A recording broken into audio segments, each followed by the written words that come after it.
Step by step, getting a file open. And that's letter size, and then I figured out that for what I was trying to do, I actually needed a square size.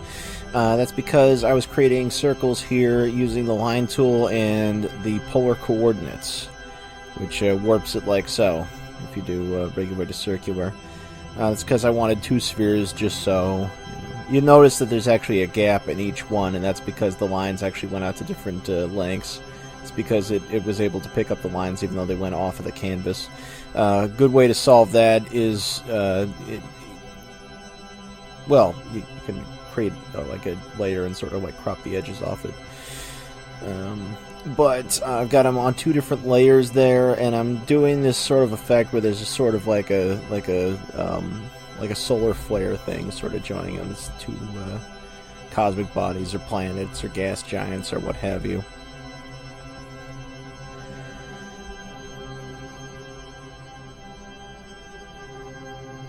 So they're on two different layers at this point.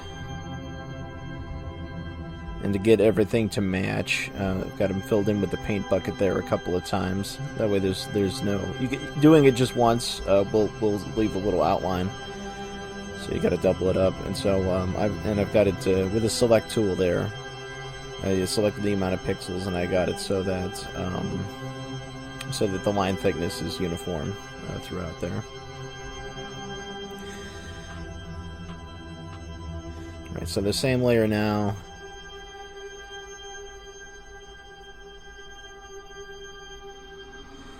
And there's one more in there for effect.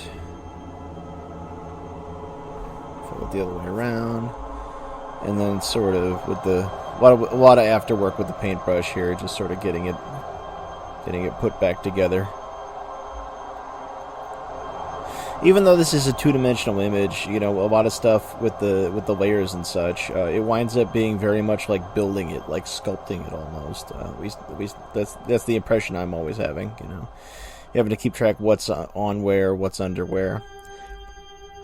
This drawing is tailored to center on a figure, but I decided to begin with the background on this one. I don't always do that, just like I don't always plan. Like sometimes the whole thing begins as like a scribble or sort of drawn all at once on a single layer, and if things need to be moved from there, it's all afterwork. But in this case, you know, it's more or less a matter of planning. This deal here with the patterns, like you're seeing on the planets, that wound up growing up out of a picture I did recently called Master of the Asteroid, which had a number of weird sort of graphical concepts and effects in it.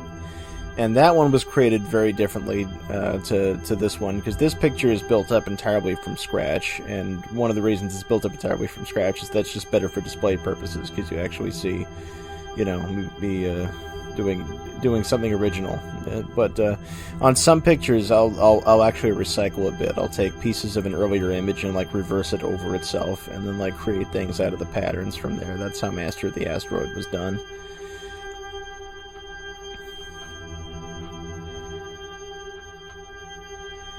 And this is where we get to the coloring.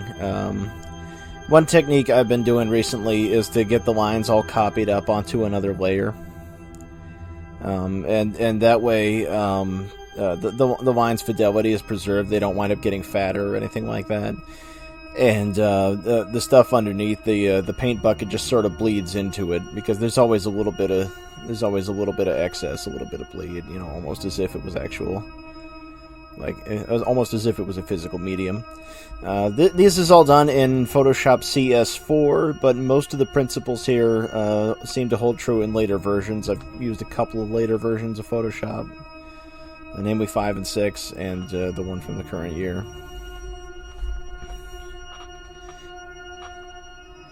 Sometimes features are like relocated or renamed in there, though. This can be a little bit frustrating. 4 is the one I've done most of my work on. So another layer got made there, and with this select tool, it got widened by a couple of pixels. That way, there's an outline over it. It's in a sort of a dark red rather than black. And so this is sort of an Art Nouveau concept to sort of create create these definitions, and mostly the contrast is there only to define the shapes. And within that, they became a little lighter, a little more ethereal. It's a very decorative concept. It's not necessarily there to reflect anything natural.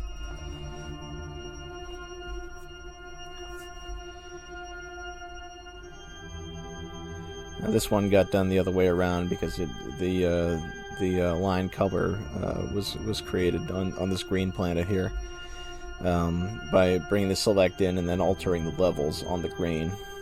So it's a green that's darker and more yellowish. I'm a big fan of using mostly primary colors and then have greens in there as neutrals. Use a lot of reds, a lot of yellows.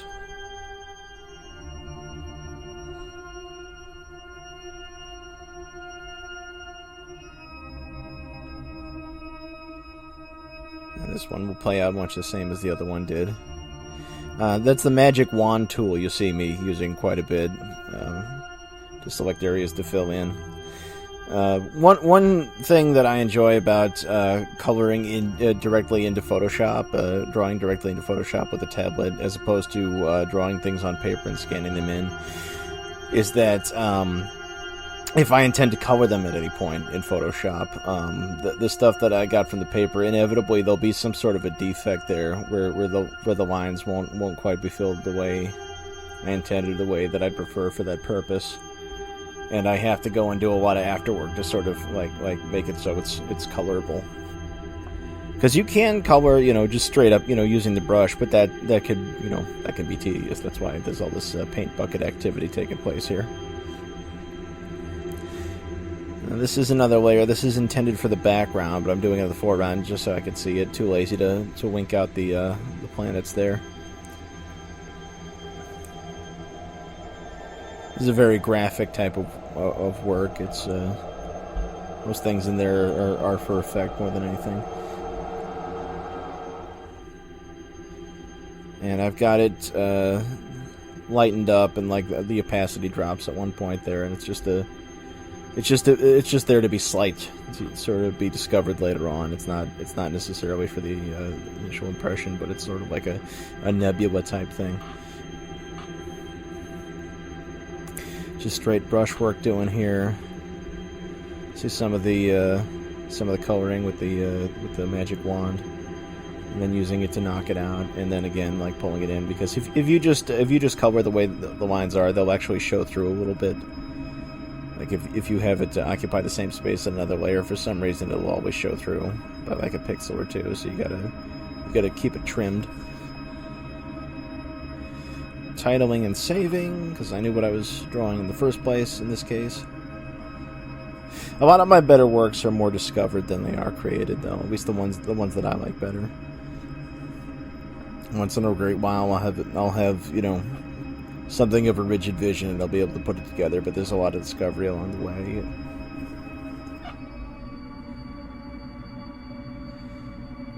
That's the golden mean again with the sort of theory of thirds photographic tool.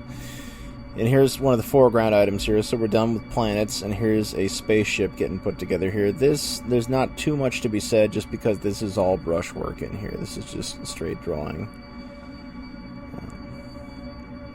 Sometimes on a thing like this, there'd be a lot of line tool. Sometimes there'd even be like a 2-point perspective, but that's not the type of image this one is.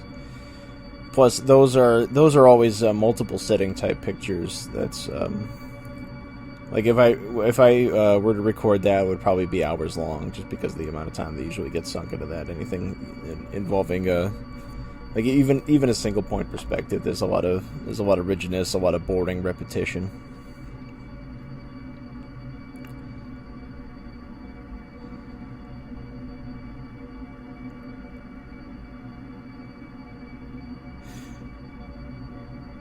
And this spaceship is a little different from the norm for me. Usually I just do like 1920s and 30s style rocket ships, with the garish colors and the flames and the stripes and all that. And stuff that kind of looks like tin tops. But this is all a tie-in for a story that I've been writing. So we got, in general, more deliberate imagery here. Like the space thing doesn't figure into it. That's decorative backdrop stuff. because it had to be somewhere, and like black with generic star fields is really boring to me, even though I have done that a couple of times. A lot of my recent stuff involving anything cosmic, any astral bodies, is very inspired by Philippe Droulet, the French comic artist. I think he seems to be of the same mind. There's a lot of like black planets on white space, or blue. Something a little odd from the ordinary, a little different from the standard like digital like matte paintings you're used to seeing. It's adjusting the colors there and getting a fill and tweaking the angle and the size just a trifle. All the important foreground stuff on this one I wound up drawing too small initially, so I copied the background, the white background layer there, and have it on partial opacity there, so just so I know where this figure that I'm drawing is going to be in relation to the object, without it being distracting.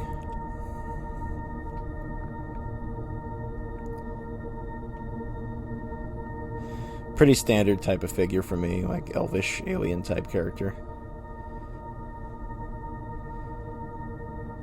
I think I might reuse that haircut a little too often. Not much to be said here, mostly just straight brushing with occasional resizing. There's going to be probably a little bit of erasing.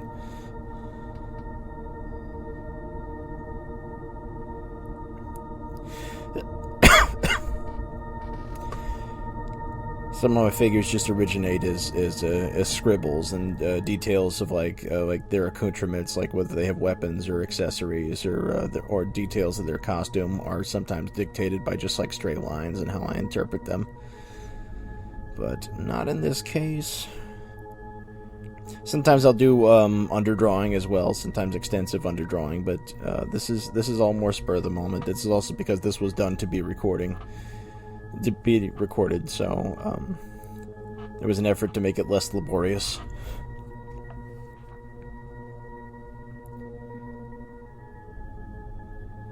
But I think in general this is what I intended it to be.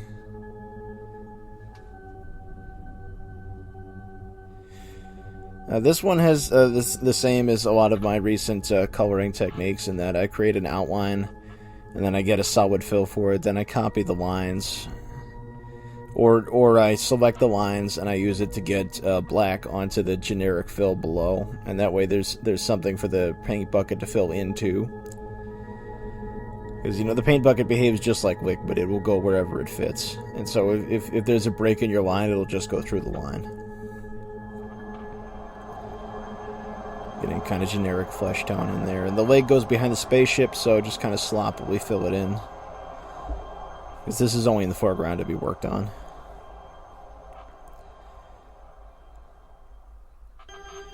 Give a line so he's got kind of a shirt.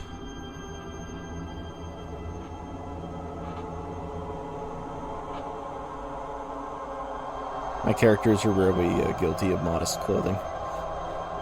There you go, that's that step. The composition aid is going to come and go. It's largely there just to see whether I've got the character, filling the right part of the canvas. Like I was reluctant for a long time to use any kind of a composition aid or even to rely on traditional composition, because I just assumed that that's something that would have interfered with my vision. But at the end of the day, like it's a delivery system for your vision. Like it's just there. Like it doesn't really have to alter anything necessarily. And there are different ideas about composition too. But it's just something that makes it so, like, when the viewer looks at the image, their eye will be able to track it. They'll see what they need to see. Just like in a film, like the frames are generally constructed in such a way that you'll be looking at a certain place, or a certain place first. In theory, this involves less misdirection, but you never know. Sometimes there'll be something right there on the canvas I don't want people looking at.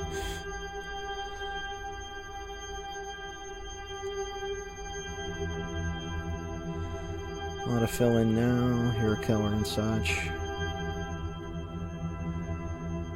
It's got some kind of jewelry on there. A lot of hair jewelry.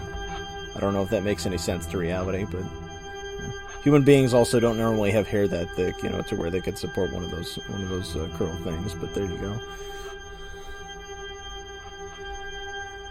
That's sort of standard issue ray gun for me, very Buck Rogers and bulbous, you know. His hand is a trifle wonky there, so that gets some repair.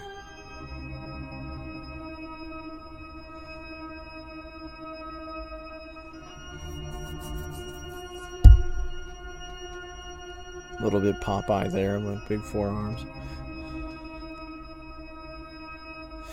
And what happened on that step there is that I went into one of the color tools and I turned the black to this sort of dark red. Because the idea is sort of a like I said, an Art Nouveau concept, to where the outline for the character stands out, but the character itself has less contrast for the feel of it. And this is the Droulet sort of black planets and black stars kind of a thing. You know, maybe arguably it's in some kind of a nebula, you know, and all the planets stand out this way. And that's either, you know, like sort of a haphazard ring, some kind of gas connector. And so you see those are there, those are all along the points of interest. There's a big one there at the top, and it follows the golden mean around. Like one of the first times I heard about the golden mean actually was in Darren Aronofsky's Pi.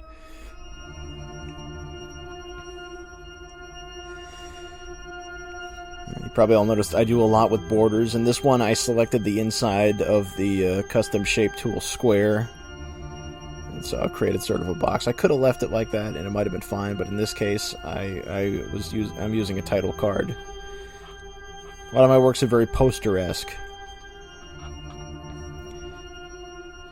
So that's moved down, and we're going to have the name of the character, in this case, Jago. And it's sort of invading the spaceship's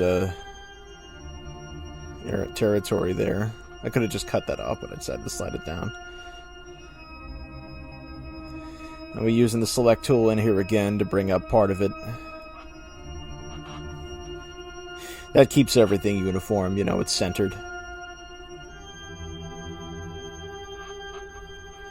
A lot of fun with the text tool there. But Arial's a little bit boring. On the ones where I do a maze, I'll generally use that one just because it's very bare bones and fits in with it, and I can use the letters incorporate, you know, in the solution of the maze, which makes it all the more fun. But in this case, I didn't take the time to do that. It's just sort of purely decorative instead of, you know. I like the mazes though in general. Like I figure they're a value add. And that came out wonky once again. It's a custom line tool. And the magic wand and select tool again. That way you get uniform space from the letters biting into the line.